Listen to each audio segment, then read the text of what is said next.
I don't know if I look like a pirate or if I look like someone that just had a really rough night, did a walk of shame, just got back home. I mean, it's sort of the same thing though. Hi friends, welcome back to my channel. In today's video, I will tell you the 25 reasons why you should read Magic of Blood and Sea by Cassandra Clarke. This video is inspired by Ashley from A Frolic Through Fiction, who a while back did a video for 50 reasons why you should read The Bone Season, which is her favorite series. Once I saw that one, I just knew that I had to make a video for this book, because the thing with this book is that I feel so freaking lonely in this fandom. Nobody knows about this book, nobody talks about it. They ask you how you are, you just have to say that you're fine when you're not really fine, but you just can't get into it because they would never understand. I was so surprised when I started to get more into books and booktube again, and no one had read this book. How come people haven't read this book and found out about the greatness that is the Magic of Blood and Sea? It's very lonely in this fandom, and that is why I am making this video, because I want more people to read this book and love it and talk to me about it. I tried to make the pirate look work. I have my pirate shirt with the arms. I have the bronzed, sunburned sort of look with the gold and the smoky eye. I have the skull earrings and the coin on the neck. Some background first to start off with for this book. This book is actually a bind-up of two books. It's a bind-up of The Assassin's Curse and The Pirate's Wish.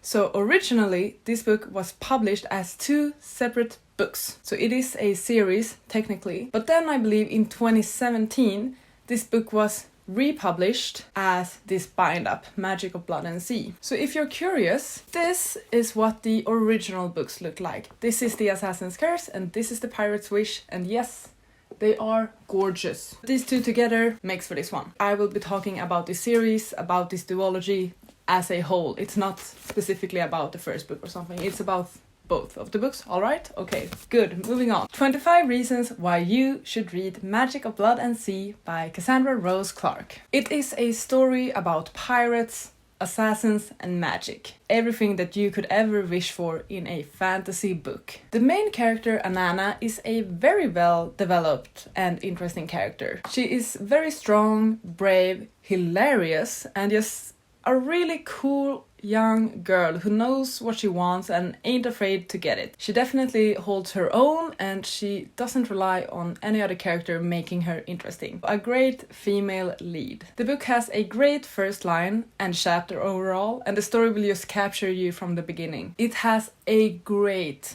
enemies to lovers story. If you enjoy the enemies to lovers trope, check this book out because it does it so well. This is also not a insta love story. It takes its time and it goes through all of the phases, from enemies to allies to friends to lovers. If you're into the girl with knives sort of thing, like if you like Inesh from Six of Crows or Lila from A Darker Shade of Magic, you will definitely appreciate Anana. The fantasy world in this book is actually quite large and you keep learning about it. So it's not like this massive information dump in the beginning. The world is developed and is growing together with the book. This world is just so vast, there's so much more to know about it. It's a constantly growing world and it's very entertaining. A girl running away from a marriage that she does not want to be a part of by jumping on a camel and running off into the desert. Iconic. This book honestly does tropes so well. We have the enemies to lovers, the unrequited love, the one bedroom trope, the jealous ex-girlfriend, the sex pollen if that's up your alley, the slow burn. All the tropes that are in this book are like, it should be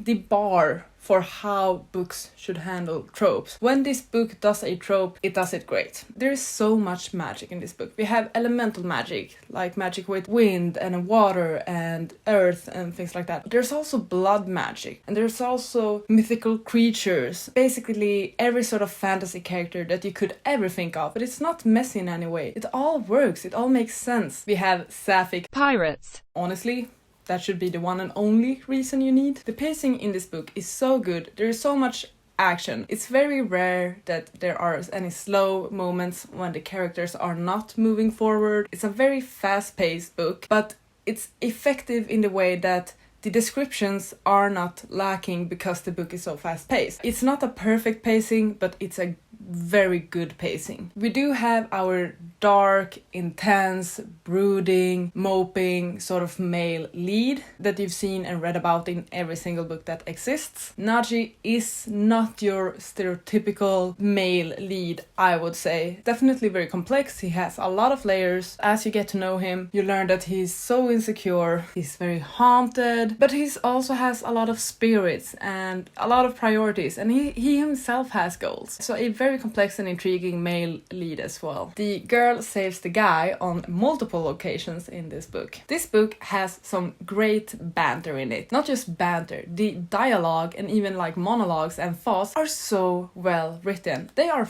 hilarious, so freaking funny. And the banter between the two main characters, Anana and Naji, is great. It's hilarious. It's so funny. The main characters actually sort of communicate. They are pirates and assassins, so of course they're gonna lie to each other and like hide the truth. But I don't find that this book has this very typical thing where issues arise because the main characters are not communicating. There's some petty magical fighting in this book, because why not? This book features a manticore, I believe that's how you pronounce it, which is a mythical creature that is not that common in books, from what I gather. And you can actually see it on this cover as well. A manticore is sort of like a mix between a lion, a dragon or scorpion, and like possibly some other things as well. It's a underrated mythical creature that shows up in this book series. We have a great female friendship in this book. We have women supporting women, which is always amazing, and women being able to communicate and ask each other for advice and help and like feminism and teaching each other things about their bodies, telling each other that you don't need anyone, you don't need a man,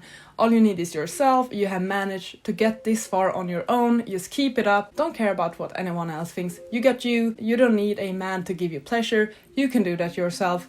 All of that we have in this friendship, and that's incredible, and I'm here for it. This book is YA, but it doesn't feel young. It doesn't read as young as you would think it would. The main character, Anana, is 17, and Naji is a couple of years older, I think, perhaps in his 20s. And then we have the other characters that are also somewhat older than Anana. So it definitely does not read young, which is very nice. This is definitely a pirate book. It's not some sort of fake book that is trying to market itself as a pirate book. I read those. This book has basically ruined pirate books for me because I try to find books that are similar to this one and I'm always disappointed. This is like your true pirate book sort of book. If you're looking for a pirate book and you have not read this one, what are you doing? You're completely missing the point. Get your shit together and read this freaking book. If you enjoy movies such as Pirates of the Caribbean, check this book out. Honestly, it's self-explanatory. Comedy, pirates, enemies, lovers. Honestly, what are you doing with your life? I talked about how there's so much magic in this book. There's also a lot of world to it. We have the deserts, we have the sea, we have the other world, we have an underwater city, we have the pirate ship, we have a jungle. So many different settings. They are so well described, but in such effective ways. A murderer and a cross-dressing pirate is a literal quote in this book. If that does not sell this book to you, I don't know what will. If you do end up enjoying this book and want more out of it and the world, there is actually a sequel. This is not a sequel with the same characters, but it's a sequel that takes place in the same world as Magic of Blood and Sea, but we're following other characters. The characters from Magic of Blood and Sea, Anana and Naji, are mentioned in this book. Same universe, same world. We all know that feeling when you have finished a book and just crave more content about that world and that book and that fandom and series. So you have the option of doing some more exploring. I personally have not read this book yet. I am very excited to do it. I didn't even know that it existed until very recently. That's why I have not read it. Otherwise, I would have read it 5-6 years ago already. Since I just finished reading this one, I'm gonna pick up this one very soon and continue to explore the world of Magic of Blood and Sea. So there we have it, the 25 reasons why you should read Magic of Blood and Sea by Cassandra Rose Clarke. I love this book. I think it's a great YA fantasy. I think it has basically every element of fantasy that I personally enjoy. I hope that this video at least got you a tad bit intrigued. I guess that's sort of it for me actually. Thank you so much for watching. I really hope you enjoyed. Please take care and I'll see you on the next one. Goodbye! You gotta just go for it. Don't think about what comes after